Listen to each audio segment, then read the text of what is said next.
এখানে জিনা করা দোষের গুনাহের, তবে যদি বিয়ের প্রতিশ্রুতি দিয়ে জিনা করে তাহলে it's okay bro, it's okay, totally fine.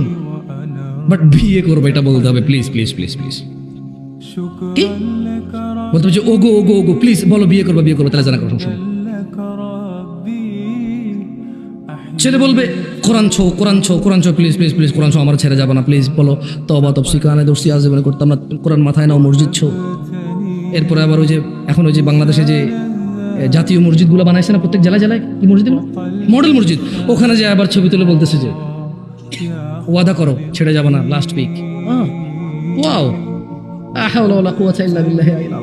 মসজিদকে সাক্ষী রেখে বলছে যে বিয়ে করবে, সো ইউ এখন জানা করতে পারো, সমস্যা নেই।